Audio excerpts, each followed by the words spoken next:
France Inter. Il est 5h12 dans les chroniques littorales ce matin, une marée blanche en Europe. Bonjour José-Manuel Lamarque. Bonjour Mathilde Munoz. C'est un navire marchand qui a perdu mi-décembre une partie de sa cargaison et cela entraîne une pollution de plastique bien particulière. Effectivement Mathilde, une pollution de pellets plastiques au large de la Galice en Espagne sur la côte atlantique. Pour en parler avec nous, Christina Barrault de Surfrider Foundation Europe. Christina Barrault, on va d'abord expliquer ce que sont les pellets plastiques. Alors en fait, il faut savoir que les pellets plastiques ou les granulés plastiques industriels, comme on les appelle en France, ce sont des petites billes plastiques qui mesurent généralement moins de 5 mm, qui sont utilisées pour fabriquer la majorité des objets en plastique de notre quotidien. Donc en fait, ils sont composés de plastique et pour certains, en fait, ils vont aller mettre des additifs et c'était le cas de ceux qui sont tombés du conteneur du bateau au large de la Galice. Alors justement, ce porte-conteneur qui perd ses conteneurs, dont un est chargé de pellets plastiques, ce sont des sacs de 25 kilos.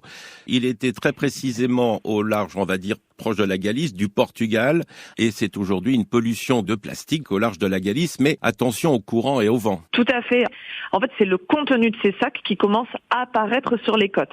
D'abord en Galice, ça s'est propagé dans les Asturies, c'est arrivé jusqu'en Cantabrie, et là, dans les prochains jours, on s'attend à ce que ça arrive certainement, en fait, sur les côtes françaises.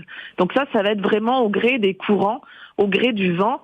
Il y a des modélisations qui sont faites par des instituts. On est en train de voir quand est-ce qu'il pourrait arriver sur nos côtes. Conséquences pour l'environnement marin de cette pollution de pellets plastiques. Alors, il faut savoir que ces pellets, une fois qu'ils arrivent dans l'environnement, c'est quasiment impossible de les retirer. C'est d'ailleurs la problématique auquel font face toutes les collectivités locales. C'est vraiment très très petit, ça se confond avec le sable. C'est très très compliqué de les retirer. En fait, c'est tellement petit que beaucoup d'animaux marins vont les ingérer en pensant que ce sont leur nourriture habituelle. Donc ça va créer une contamination en fait de l'ensemble de la chaîne alimentaire.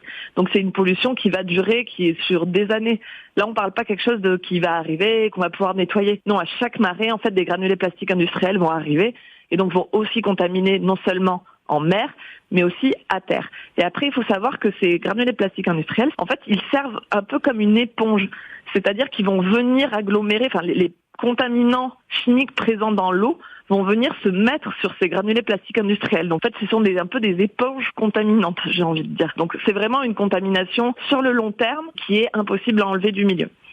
Les côtes de Galice, les Asturies, la Cantabrie, c'est-à-dire San Sebastián, et bientôt peut-être Hendaye et Biarritz. Quelle est la réaction des autorités espagnoles ?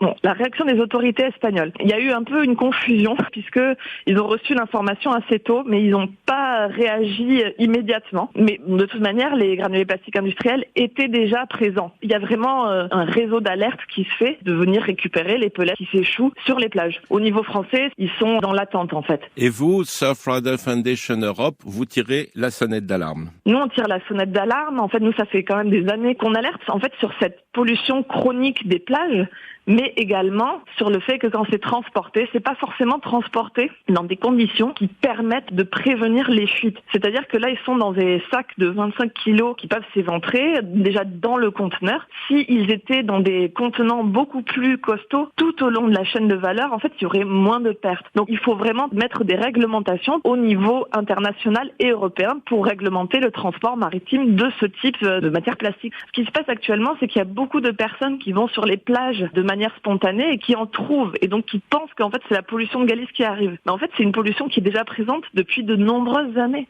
et qui arrive de manière chronique. Il y a des plages par exemple dans les Landes qui sont affectées de manière chronique depuis des années avec énormément de ces granulés plastiques industriels. Donc c'est vrai que c'est vraiment quelque chose pour lequel il faut réglementer pour éviter, prévenir que ces pellets arrivent dans l'environnement marin. Merci à vous Christina Barrault. Le site internet de Surfrider Foundation, c'est surfrider.eu. À demain Mathilde Munoz. À demain José-Manuel Lamarque.